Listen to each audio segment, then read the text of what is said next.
Today we are going to talk about graphical convolution.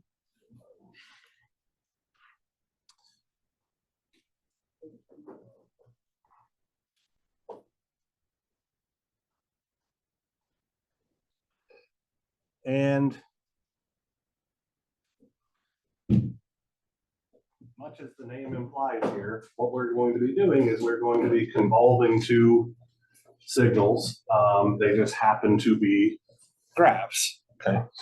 So it is going to involve some calculus and all of that kind of stuff. But to me, this process seems a little bit easier, particularly when we have piecewise functions and all of that kind of good stuff. So the first example that I'm going to work for you guys, I'm working it quote unquote the hard way. And on your third homework problem of the homework set that I just posted, you're asked to do it the easy way. So you already are going to have an answer in front of you to check and make sure things work out correctly. I just want you to be able to go through it. So let's say that we have some first function f1 of t, where that function is our simple unit step function. Okay. So it's 0 until t is equal to 0, and then it hits a value of 1 and stays at 1 forever. And our second function is going to be something a little nasty, but not too bad.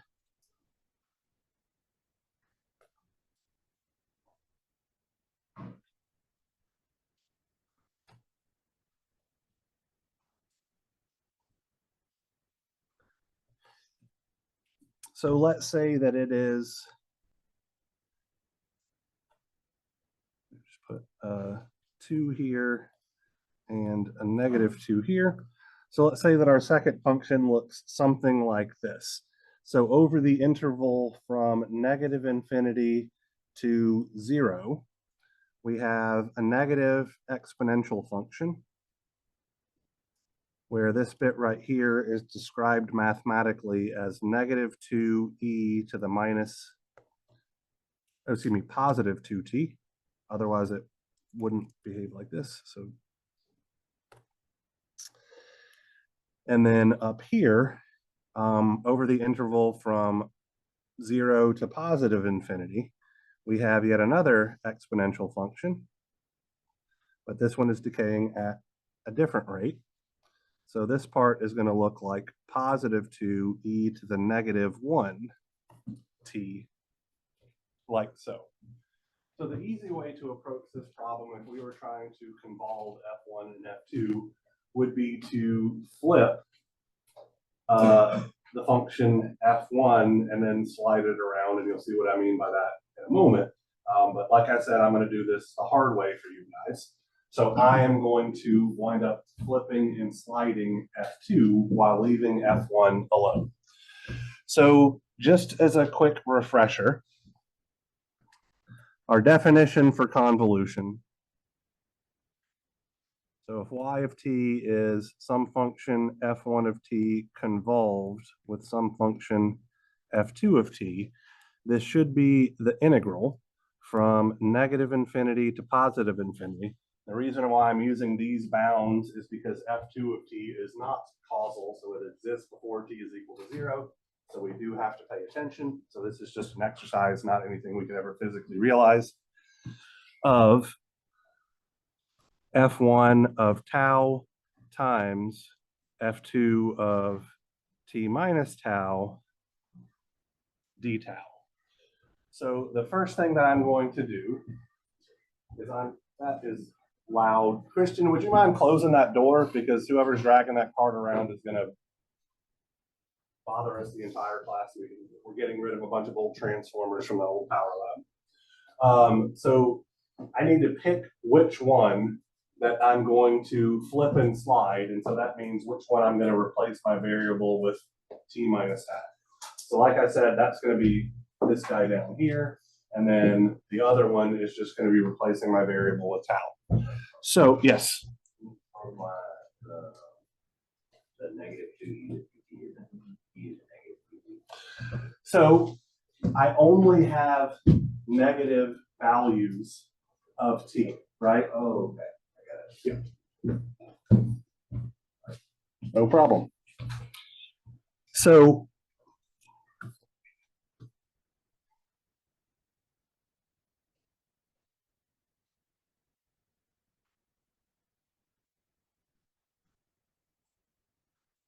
our first signal as a function of just tau, so f1 of tau, is going to look something like this.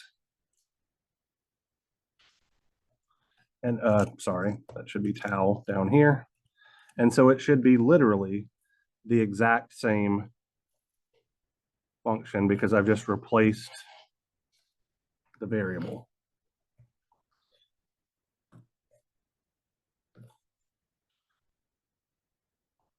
My second function, I'm effectively going to be replacing t with negative tau. So that's going to rotate it about the vertical axis. And then when I allow t to range from negative infinity to positive infinity, whatever, that's going to let me slide it back and forth along the horizontal axis. So f2 of negative tau should look something like this.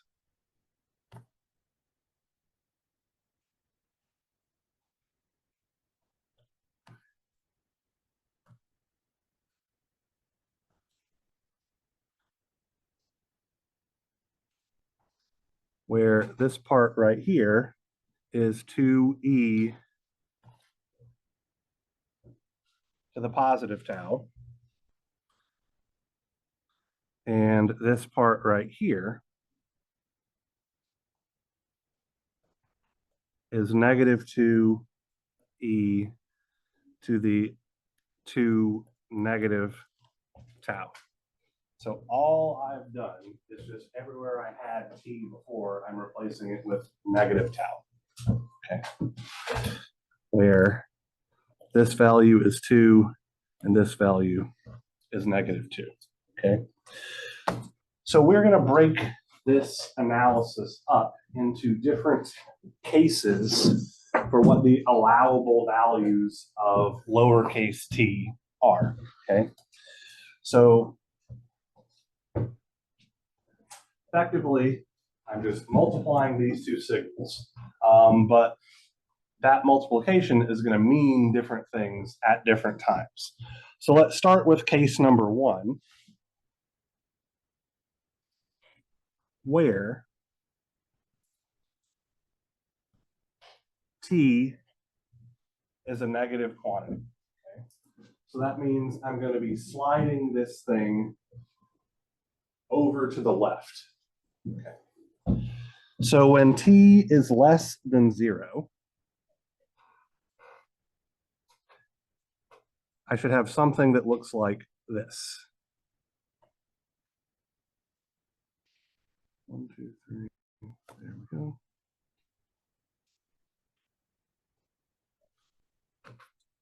So here's my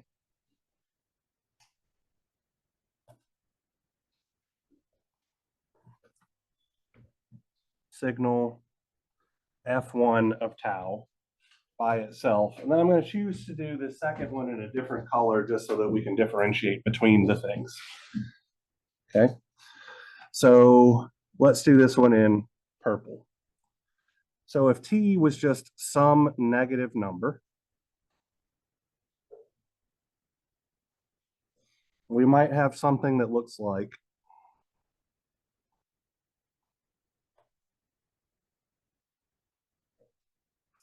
this, right? So I've just shifted this picture some amount to the left, where this point in time is our t. We should be able to see very easily that if I were to multiply these functions together, over here, I'm going to have 0 times this left-facing thing. So it's not going to contribute literally anything to our convolution whatsoever. When I'm in this region of space, I'm also not going to have any contribution.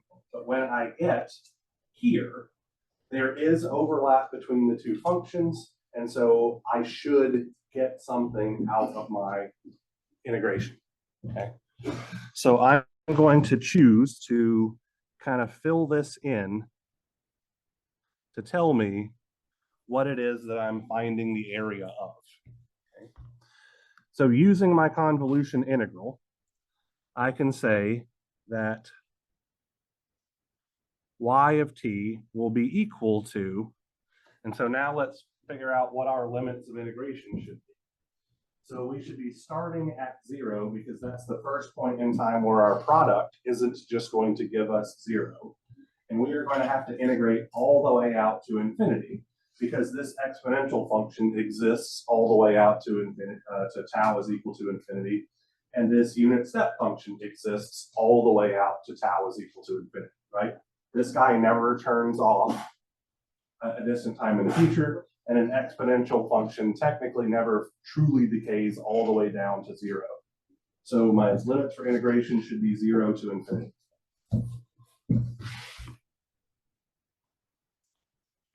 My unit, sorry, I did 8 instead of positive infinity. My unit step function just looks like 1. So that's going to make things a little bit easy. And then this guy down here, my function in purple, is literally just this, except that I'm going to have t in front, right? So I'll have negative 2 e to the 2 t minus tau d tau. So that's literally just me replacing my variable with t minus tau like we did in class on Wednesday. So I think we should be able to perform this integration pretty easily, right? So if I split this exponential up into 2 distinct parts, I could pull out the negative 2 e to the positive 2t. So let's have equals to negative 2 e to the positive 2t. That's just pulling this negative 2 out because it's a constant. E to the positive 2t is a constant with respect to tau. So I can pull that out. And what I'll have left is the integral of e to the negative 2 tau.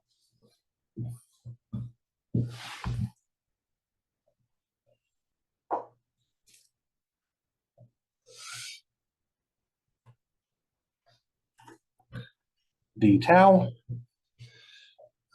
So that's a pretty easy integral to do, I believe. So we'll have negative 2 e to the 2t. So I should pull out a factor of negative 1/2, right? When I do the integral of e to the ax, that's 1 over a e to the ax. A in this case is just negative 2, so I have 1 over negative 2 e to the negative 2 tau evaluated at infinity and 0. So that's going to look like negative 2 e to the 2 tau. What's this thing going to be at tau is equal to infinity? 0, right? E to the, excuse me, negative infinity should be 0. What's this going to look like when tau is equal to 0? Negative 1/2.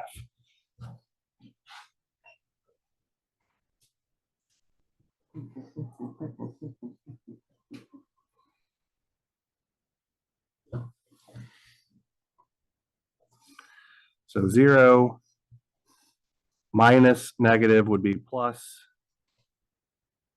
1/2.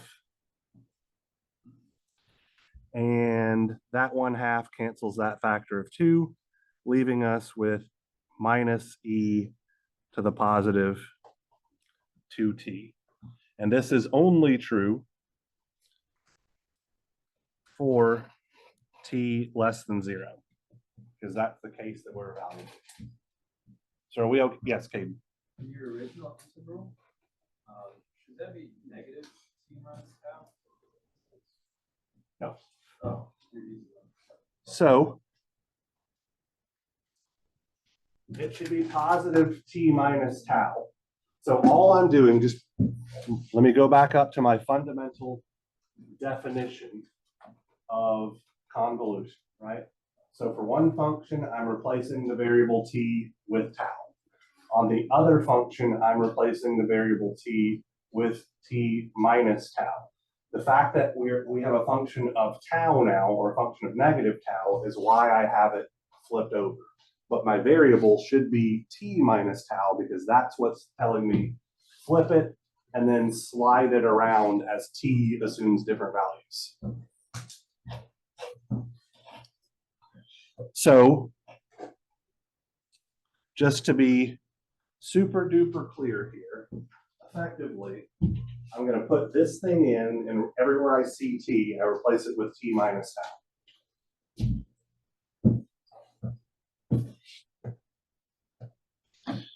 Any other questions about this first case? All right, so now let's look at case number 2, which is what happens when we allow t to be greater than or equal to 0.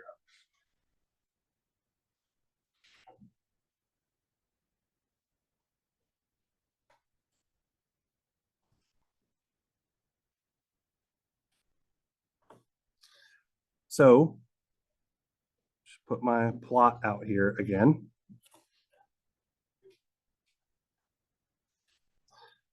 So I still have my unit step function doing its normal thing. Now, t is some positive number, so I'm going to choose just this point right here to be t. As long as it's greater than 0, I'm okay. And could it be 0 since it's greater than or equal to? Technically, yes, but I'm just making it a little bit larger than 0 so that we will obviously see where the overlaps are.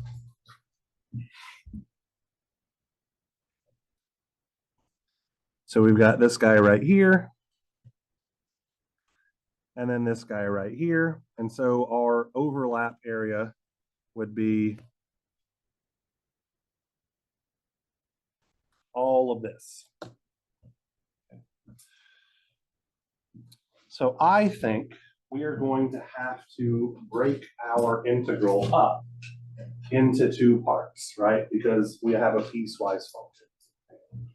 So we're going to have something going on from 0 to t, which is dealing with this overlap. And then we're going to have something going on from t to infinity, which is dealing with the overlap with this function. Does that make sense there? Okay. So we'll have y of t is equal to the integral from 0 to t. So our unit step function still just looks like 1 over that particular interval. And now we're dealing with this top part right here. So just to be clear, all I'm going to do is I'm going to take this guy and replace that t with t minus tau.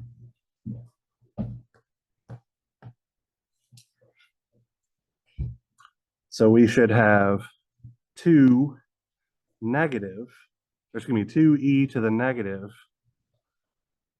t minus tau, close that off, d tau, so that's our first bit. And then in addition to that, we're going to have the integral from t to infinity of 1. Once again, that 1 is just for our unit step function. And then we've got the function on the bottom, which is the same thing that we had in our previous example. So that's going to give me a -2 e to the 2 t minus tau d tau. Are we okay with the setup? Anything seem wild or crazy or so confusing that you literally can't follow what's happening? Because I'm not going to say that this isn't confusing. It certainly is. Okay. All right. So let's just go kind of integral by integral and make this thing look a little bit better. Okay. So from this first integral, I can pull out my 2 because it's a constant. I can pull out a factor of e to the negative t because that's a constant. And so that's just going to leave behind e to the positive tau. So we will have 2e to the negative t multiplied by the integral from 0 to t of e to the positive tau d tau. And now we've got our second integral to deal with. So once again, I have a factor of negative 2 that I can just move to the outside. I will have a factor of e to the positive 2t that I can move to the outside. And that's going to leave behind an integral from t to infinity of positive e to the negative 2 tau.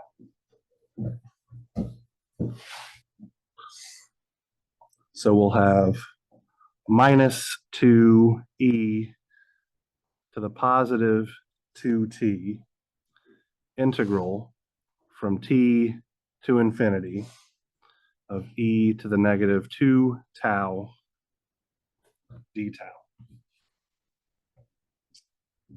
We okay? So now I'm just performing those integrations, right? And both of those are pretty straightforward. So the integral from of e to the tau with respect to tau is just e to the tau with respect to tau. So coming down here, I'm going to have 2e to the minus t of e to the tau evaluated at t and 0, like so. And then over here, I'm going to have minus 2e to the 2t. So I should have a negative 1/2 e to the negative 2 tau evaluated at infinity and t. And I'm done. Now I'm just going to substitute in my limits of integration into my function. And so that's going to give me 2e to the negative t. So when I substitute in t for tau, that's just going to give me e to the t minus, now I have e to the 0, which is just 1. Over here, I have negative 2e to the 2t. When I substitute in infinity, that's going to give me 0. Then I will have minus negative, so that's going to look like positive 1/2 e to the negative 2t. Are we okay with that? Do I have any mistakes? Seems legit enough for me. So now we're just going to go through things here, right? So 2e to the negative t times e to the positive t is just 2. 2e to the negative t times a factor of negative 1 is going to be minus 2e to the negative t. Negative 2e to the 2t times 0 is obviously just 0. And then I have negative 2e to the 2t times 1/2 e to the negative 2t. So that just looks like negative 1. And so I get 2 minus 1 is 1 minus 2e to the negative t for t greater than or equal to 0. So putting these two results together, I would have y of t as a piecewise function is, let me scroll up here, negative e to the negative 2t. Let me double check that. No, that should be positive 2t. Yeah, positive 2t.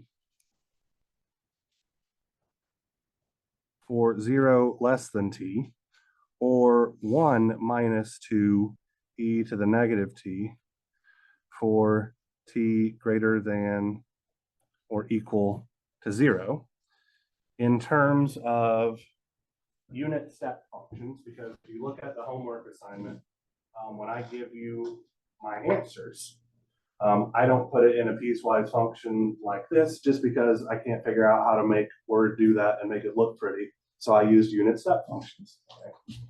So if I want something to exist only over the interval from 0,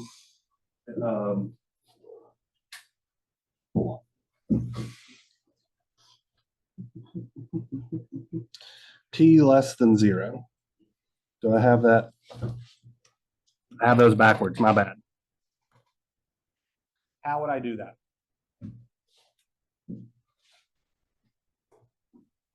Using unit step functions. Turn the function around effectively. So I want it to exist for negative infinity all the way up to t is equal to 0. And then I want that part to die, right? So that's just a u to the negative t, a unit step function flipped around the vertical axis. So that would look like negative e to the 2t u of negative t plus 1 minus 2e to the negative t u positive t. In terms of unit step functions as opposed to being a piecewise function.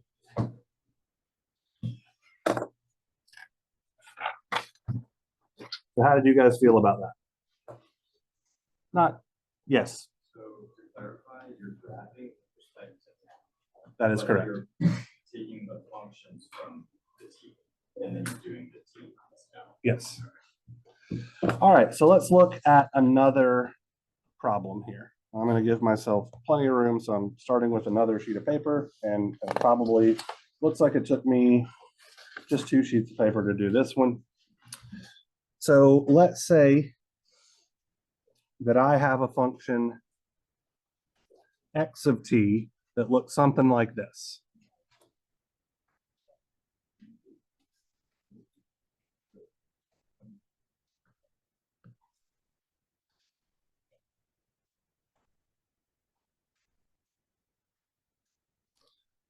So just a simple pulse having a height of 1, and it starts at t is equal to -1, and it ends at t is equal to +1. So just a simple rectangular pulse.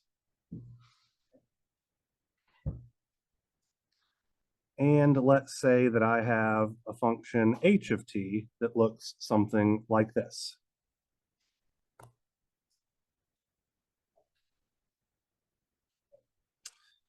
So we're going to have a triangular pulse here, such that it hits a peak value of 1 after 3 time units. So I'm going to choose to flip and slide x of t in this case, pretty much purely for the reason that x of t flipped around is x of t. So it doesn't actually really change anything by choosing to flip and slide that one, whereas h of t means I'm going to have to take into account, oh, well, I had a positive slope, then I would have a negative slope, this, that, and the other. More opportunities for me to make simple mistakes, so I'm choosing the one that seems easiest to me. Okay. So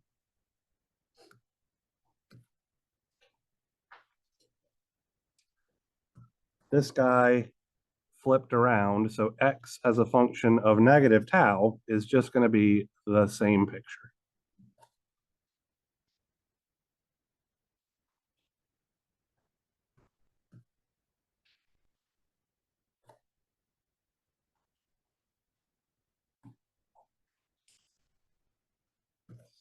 So 1, -1, +1.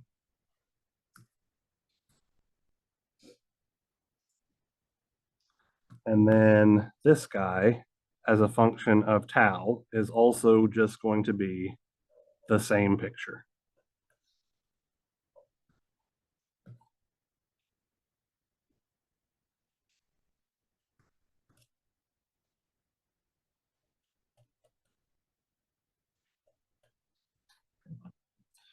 So let's start figuring out all of our cases, okay? So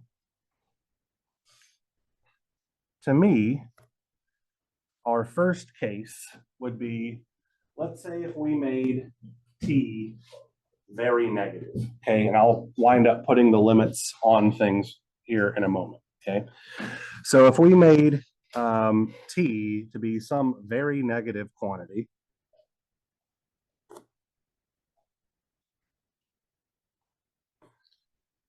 we might have something that looks like this. So h of t isn't going to get messed with literally at all.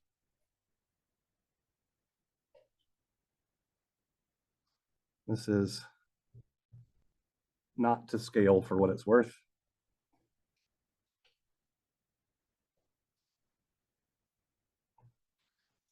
And if this point in time were t, then my rectangular pulse would need to extend one time unit to the left. So something like this, where this would be t minus 1.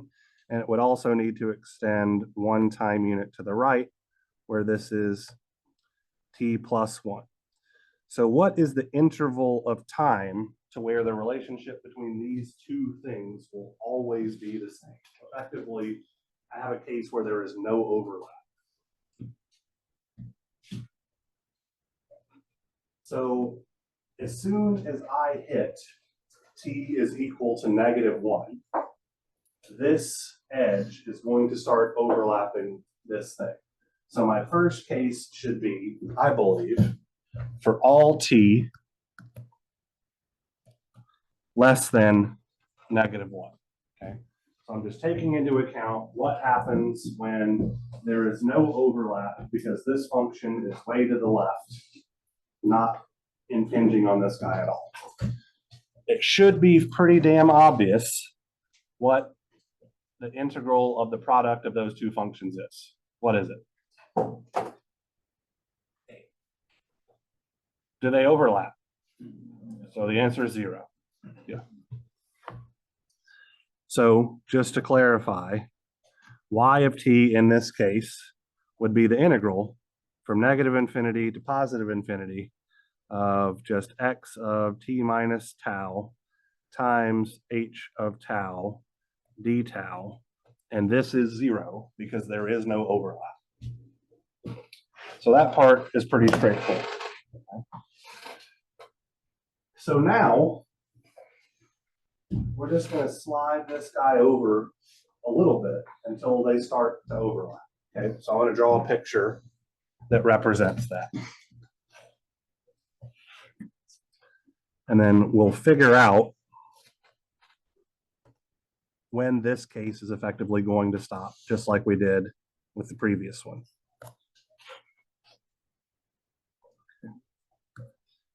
So here is our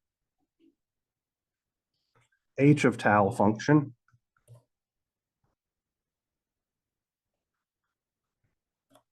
This is 3. This is 1. And now I'm going to allow my purple function. So let's say that we had t maybe right here. So this is t minus 1. This guy right here would be t plus 1. So something like this. So there is some region of overlap. So let's figure out what our boundaries should be, right? So I think that this situation, effectively where we have partial overlap, is going to end when this trailing edge hits t is equal to 0, right? Because at that point, we will have This guy will be completely overlapping this guy, right? So I'm just taking into account all of the points in time where I have partial overlap as this guy slides into the picture. So to me, that seems like we should be integrating from negative t,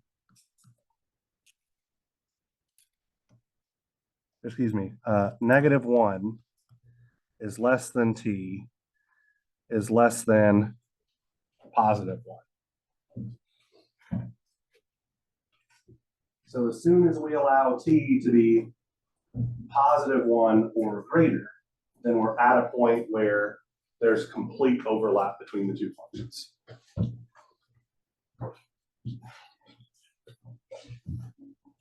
So my integration, I'll have y of t is equal to, what should my limits be here? Where does my overlap exist? So it starts at 0 and it ends at t plus 1.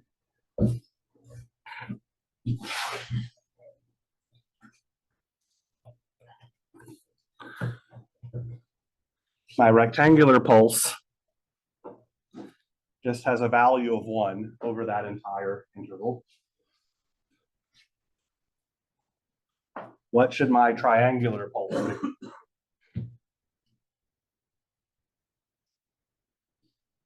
1 over 3. Tau t. Yeah. 1 over 3 times tau.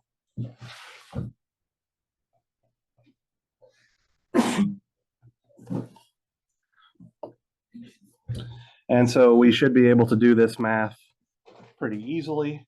So what's the integral of 1/3 tau with respect to tau? 1/6 tau squared, right?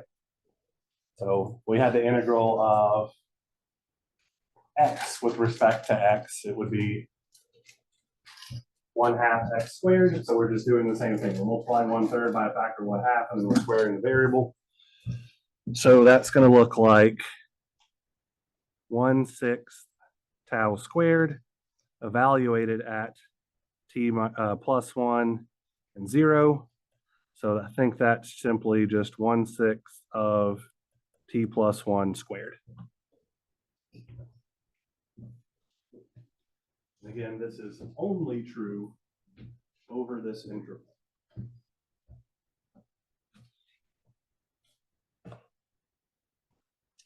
Now we're getting into the case where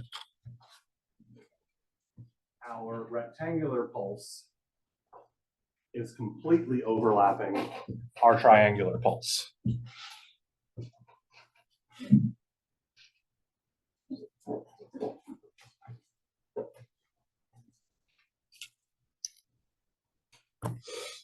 Right?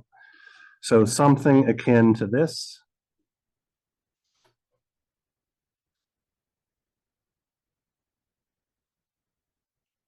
Sorry, that should be tau.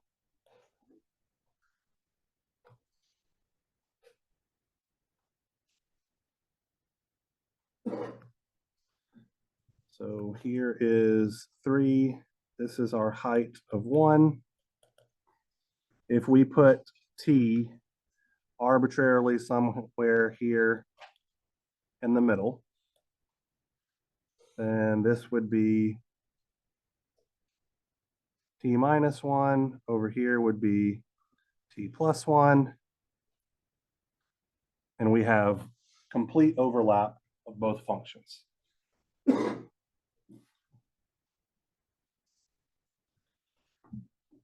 So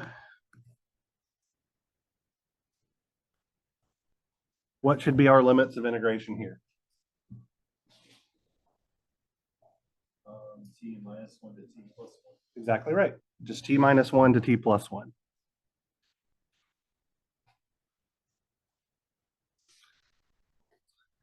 Our rectangular pulse has a value of 1 over that entire interval. What does our triangular pulse look like? 1 over 3 times tau again.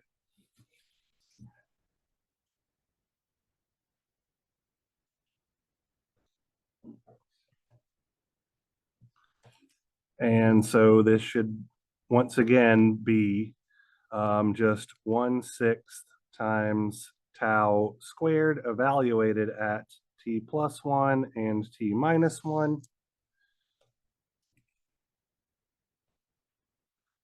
Or 1/6 times t plus 1 squared minus t minus 1 squared. So let's expand this out a little bit. So what's t plus 1 squared? T squared plus 2t plus 1, right?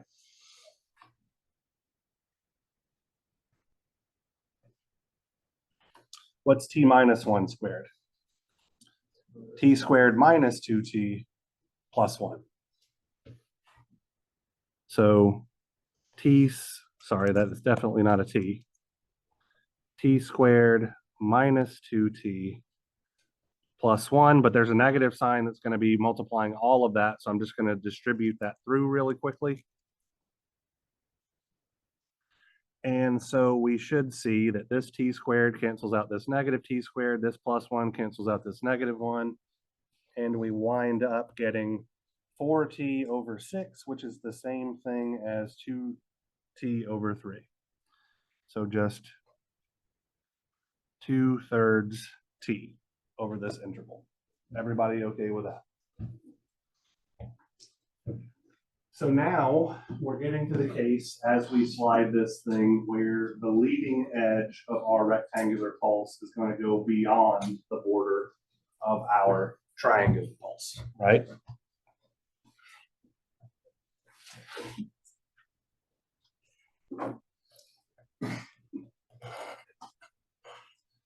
So graphically, that would look something like this.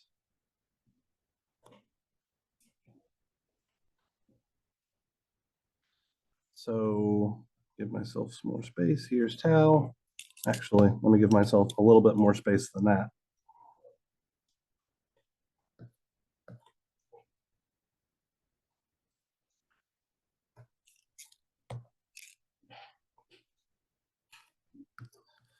So there's 3. Here's a height of 1.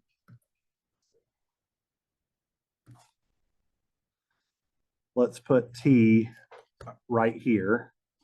So that means our pulse would look something like this. So here's t minus 1, here's t plus 1.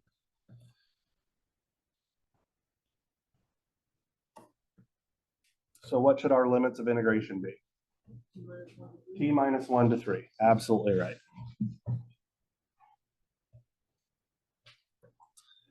Our rectangular pulse still just has a value of 1 over that entire interval.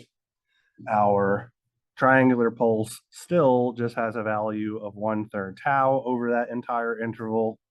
And so we would get 1/6 tau squared evaluated at t minus 1 and 3. So that would be 1/6 times 3 times 3 is 9 minus tau minus 1 squared. And then we can expand that out. So we would have 1/6 times 9 minus t squared plus 2t minus 1. 9 minus 1 is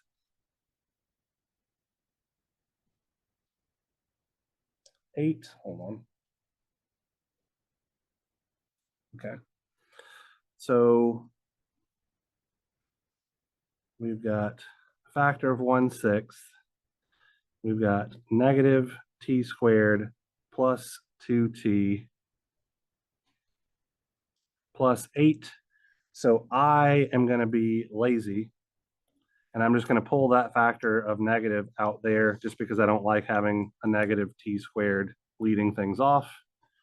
And I believe that's what we should have. If you have any questions about my madness, feel free to ask. But all I did was say 9 minus 1 is 8.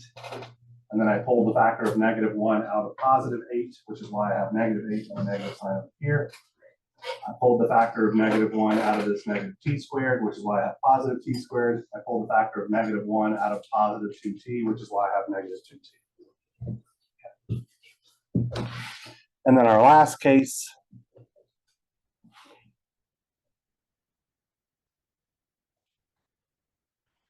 is, oh, so we didn't really define things here. So where is this true?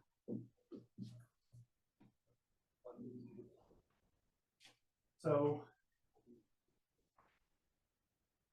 as soon as t hits 4, we're no longer overlapping, right?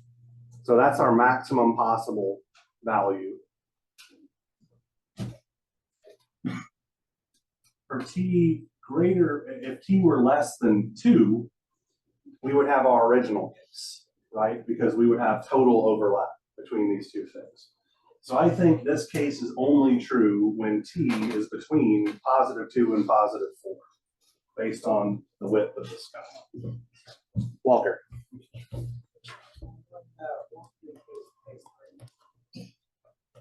Oh, we didn't do that one?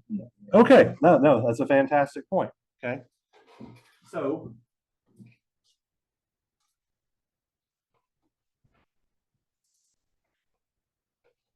things start being okay when t is 1, right? Because t minus 1 would be here and it would start overlapping. And it's going to continue to be okay until this edge hits here, which is going to be true at t is equal to 2. Right? So when t is equal to 2, t plus 1 will be exactly at 3. Anything greater than 2 means we no longer, this sky is no longer completely overlapped by this guy. So from 1 to 2. Thank you for that. I'm sorry I missed doing it. So 1 is less than t is less than 2. Yes, Toby.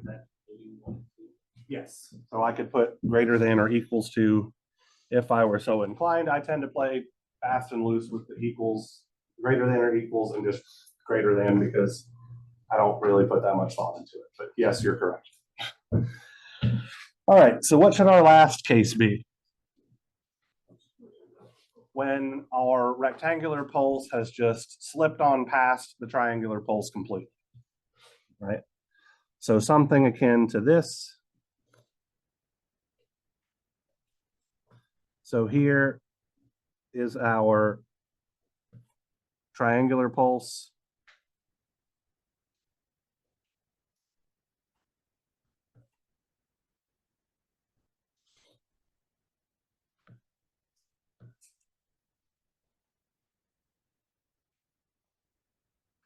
Here is our rectangular pulse, and y of t by inspection is just 0 here. What are the limits of when this is true? T greater than 4, absolutely.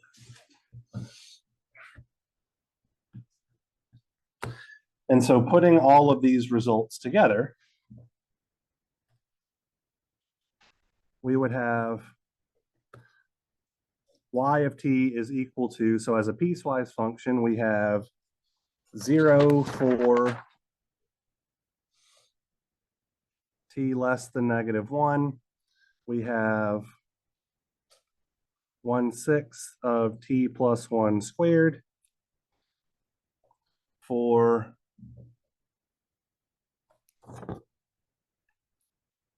-1 less than t less than +1. I guess realistically, those should probably be less than or equal to signs, equal to signs as well.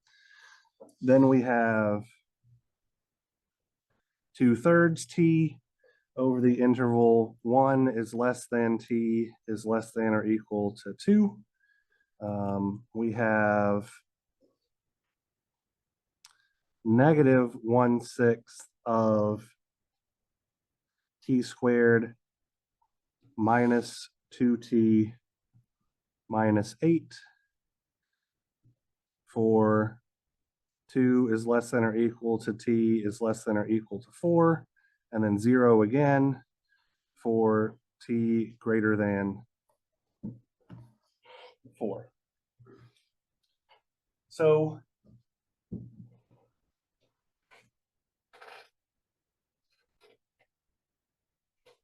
how would we do this effectively in unit step functions?